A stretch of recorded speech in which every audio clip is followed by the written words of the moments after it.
we have a whole lot on our plate. This morning we have our guest joining us already this Monday. Razak, and the editor, Business Day newspaper. Razak, good morning. Good morning. Good morning. Thank you for joining us. Good morning, our listeners. Good morning. All right, let's note to start making education accessible to Nigerians critical to national growth, says President Tinubu. This is a story coming from the Nigerian Tribune. President Bolaji Tinubu has reiterated his administration's commitment to making education accessible and affordable to millions of Nigerians across the country. The president, who explained that quality education is critical to ensuring national and economic growth, said his administration, through the renewed global agenda, will continue to fund and initiate policies that will improve the nation's education sector. He's right. Very right. Education, and education. If there's no education, nobody is exposed. Nobody will know what's happening. Nigeria is divided into two in terms of two parts in terms of education. And if you look at the way we are ranked as educationally advantaged states, and we have educationally states. If you look at the states that form the part of educational advantaged states, they are the states that were under the Western region in the 50s and 70s, in the 50s and 60s. If you want to also use the yardsticks to judge that, out of the 5 first generation universities we have in Nigeria, 3 fall under the educationally advantaged states of the federation. We have Obafemi University, is even 4. We have University of Ibadan, we have University of Lagos, we have University of Benin. These are under where Baba Awolowo established the free education system for the Western region. Of course, the Western region, you want to know, started from Ibadan and go as far as Warri and Asaba. So in those days, that is the reason why we are ahead educationally in all the states of education. If you count all the states I'm talking about, the 6 states of the Southwest, as well as 2 states in South, I'm talking about the Edo and Delta. These are under the whole Western region. And Baba Awolowo established the free education system. And that was what actually developed the whole region. And today, we are tagged as educational advantaged states of the federation. And why is that so? Because all the planners of education, all those who are the architects of development, came from all these states under the Western state. And as a matter of fact, if you look at Ogun State, why do we have first in everything? It's because of our early education and our early exposure with the education. It's something that we must take as very important thing, because if you don't take education as very important, then the whole generation will waste.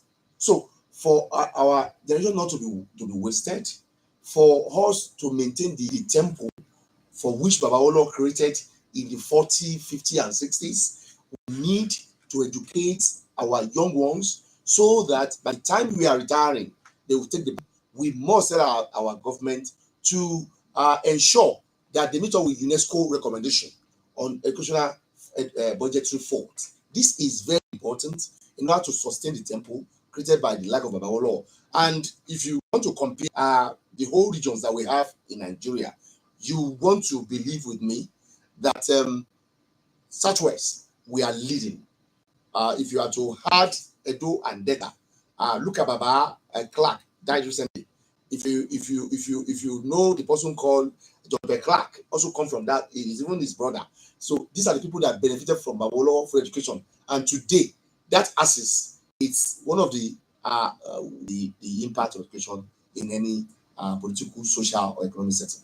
I love the trend you told us, but let's leave education for now.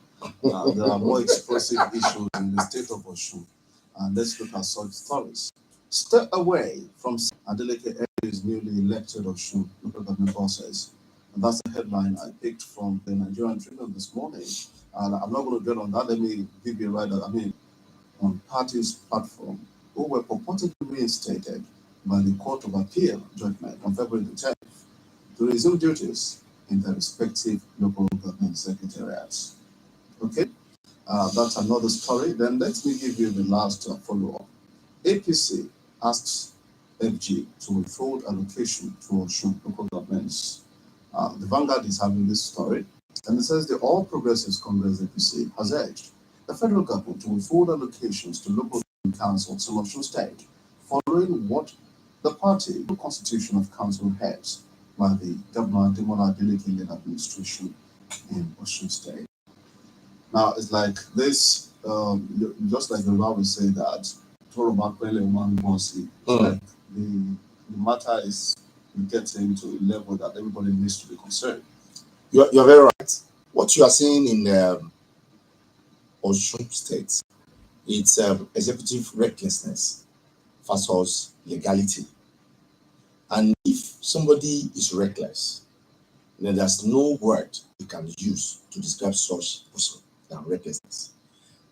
You want to recall that there was a judgment, Supreme Court judgment, which says you were also there when the Supreme Court ruled that they are to spend 4 years, the same tenure that the president and Mr. Governor spent, because they are all executive.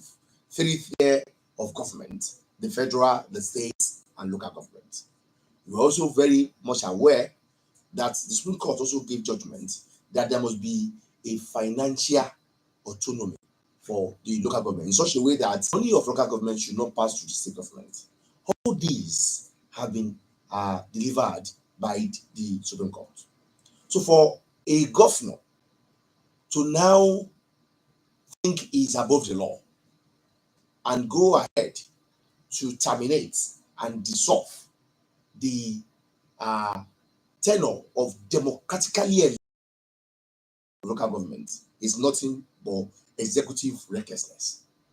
And you want to also say that why do they have a judgment a day to the what we call kangaroo election that they did in Osun? Then you want to ask yourself, when the apex court has ruled and it will be binding, I think we should leave that one for the National Judicial Council, that's the NJC, to look at that. But what I want to tell you is that what you have seen there is even very absurd when the chief legal officer he just damned the consequences and said, I will do election. Despite the fact that some days before the election, a sitting chairman of local government was murdered in Iriwo local government in Ikere. So this intervention, and the legal intervention should come from our court immediately.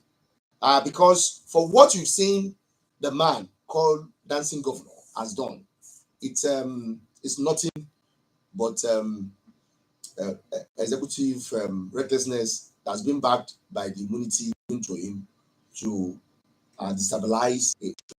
Really appeal to the law to take its course. And for what the man has done, I don't see reasons why the APC also should also be calling for the withholding of the local government fund.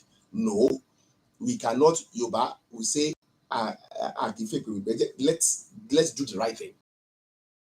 Man is doing what is wrong. The APC should not join the PDP to further the wrong. We are finding solution to it. We allow the court to find solution to it.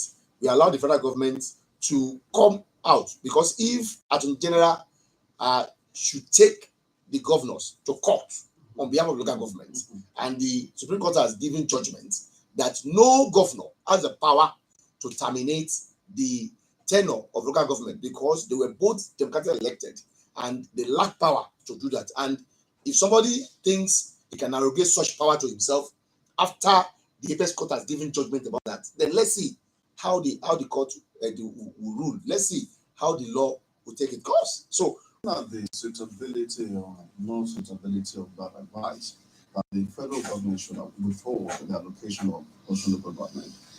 Will it not be a little complicated if that's the going at the end of the day? Yes. Because we have two sets of yes, local government. if you're looking at that, I think in that circumstance, there is a room for the National Assembly to come as a matter of urgency and try to bring the principle of necessity to make law in that regard.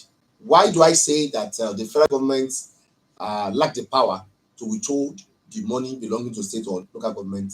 I am relying on the Supreme Court judgment, which says that the three are independent of each other. Nobody should usurp the power of each other, and nobody should withhold the resources accruable to one another. So that I am talking from the legal perspective, that even the presidency, even the federal government, lack the power to withhold their money. But in the event of what we call principle of necessity, that the National Assembly has power to do, I think we can only appeal to them to do the needful in that regard. But to say outrightly that Mr. President or the federal government should withhold the money, it's against the Supreme Court judgment. Okay. All right, so let's move to the Nigerian Tribune. Then Nigeria's Defense Minister Abubakar has announced that security has improved in the northwest and north central parts of the country. The minister attributed the progress to the ongoing coordinated efforts against bandits and banditry in the affected areas, specifically Zamfara, Sokoto, Niger, Katsina, and Kaduna states. How true is this? That's true. That was a story I think I treated the weekend, and we asked our correspondent in the northwest and the north central and the northeast to do a dedicated story in that regard, looking at how the security has improved farming and harvest and production and agricultural production, livestock production in the north.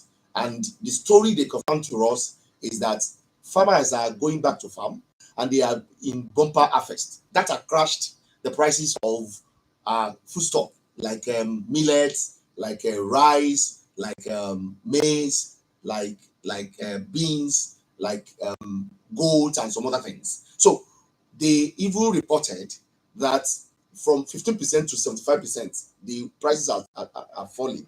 So, and ahead of Ramadan, they've done bumper harvest to prepare for 30 days Ramadan fast. So this is telling you that they are getting more security in those regions, in those assets. And that is why you could see them going back to farm.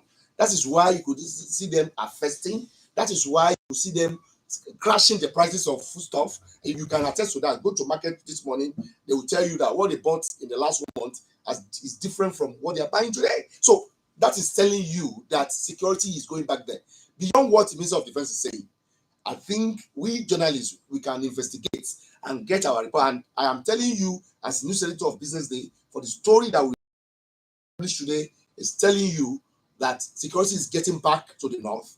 And that's the reason you could see the prices of commodities being slashed. And you could see that farmers are going back to farm for bumper harvest and making sure that they are loading it to southwest in preparation for Ramadan. So it's true. We can only ask the president to do more as commander-in-chief of our armed forces, to do more to ensure that these people are not only dislodged, but they are terminated outrightly. All right. Still in the spirit of security, the Guardian has an interesting story this morning. Commission decries security personnel's abuse of office in the Southeast. Chairman of the Police Service Commission, Hashim Al-Gungo, said at the weekend that the commission was no longer comfortable with the abuse of office by security personnel detailed to provide security across the Southeast region. Speaking in Enugu the weekend, the Southeast Stakeholder Summit on Peace and Security and the public hearing on human rights violations in the region. It's an interesting trend that it is that has noted this and talking about it. But this is not even a Southeast matter. I think it's a national issue. In law, we have a particular system. We'll say is sui generis. It is class on its own. If you look at is difficult to fight because this is the people fighting themselves. So it's very difficult to fight because this is the people that are asking for independence under independence.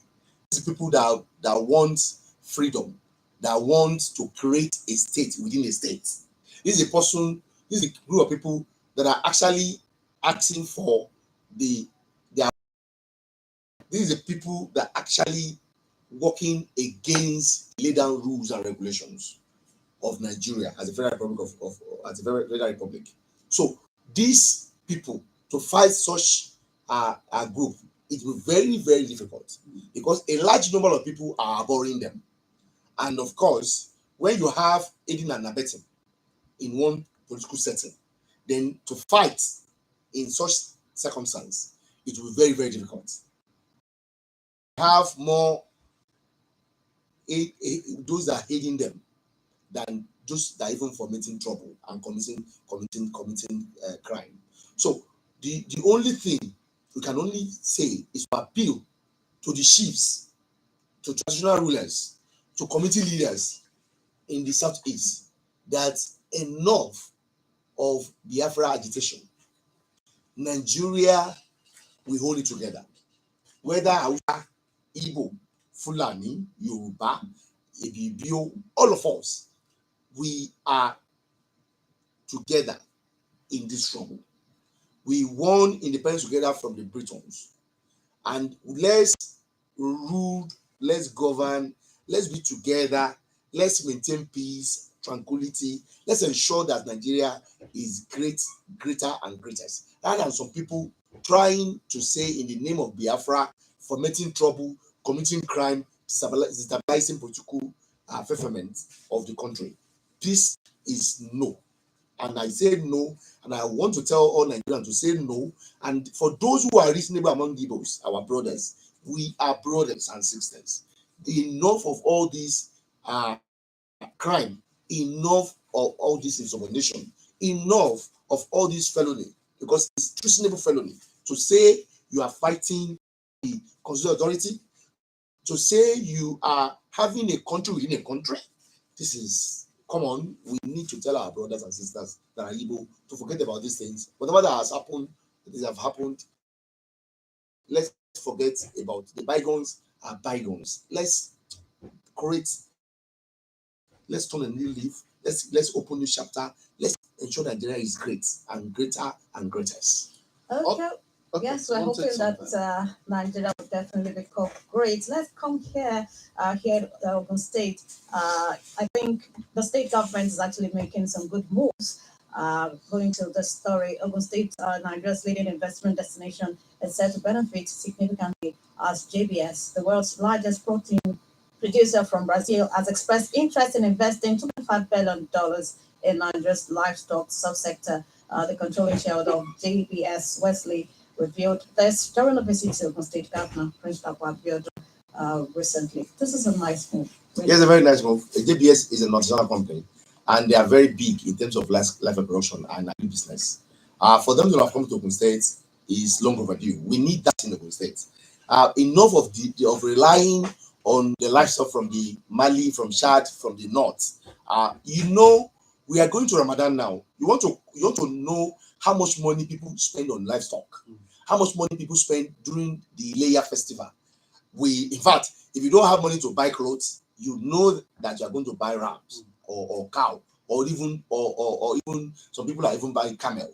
So if they have chosen Ogun State as their decision of choice to invest $2.5 billion in Ogun State economy, it is thumbs up for the government of Dapo Abiodun for him to have attracted such big investor to Ogun State.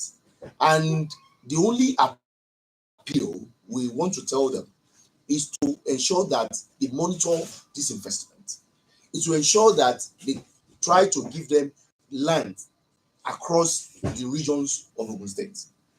We have land where they can invest in Ogun West. We have land where they can invest in Ogun East. We also have land where they can invest in Ogun Central. Let's have a decentralization of this investment in order to ensure that our indigents and residents are gainfully employed, in order to ensure that we create wealth for the economy, in order to ensure that we have enough in terms of technology transfer and knowledge sharing. Because it's one thing to have such multinational in Ogun State investing in our economy. It's another to transfer knowledge and share knowledge for those smallholder farmers who can do that at their backyard. This is very important so that we can actually optimize and maximize the benefits that this Ogun State is going to get from this investment. It's a welcome development, and we need to thumbs up our governor and his team for what is done in that regard. All right, thank you very much. Our guest has been Razak Hayina. I've been analyzing some of the important stories we picked from the paper this morning, just to highlight so that you also can, jump on them and then give us your thoughts on these juicy stories. It's morning flight on GBC 90.5 FM. We open the lines now, 0803 437 9453. 0803 437 9453. And then 0815 032 0226. Hello, good morning. Hello, good morning. Good morning. Good morning. My name is Oluwansa Jalade Good, madam. Great to have you. from Okiata. It's been a while. That's why I like Ayla. In fact, I gave you 3 busa. Thank you, madam. Talking of education, the unborn generation of our country, we hear about Awolowo, what he did in the 50s in the Southwest. I just want to say kudos to our governor for the initiative about this protein stuff. But talking about all this, I just hope these farmers are not truthful to their members. So that's just my thoughts. Have a wonderful day. Thank you. Thank you for calling. Thank you. Thank you so much for calling. 0809453 or 0815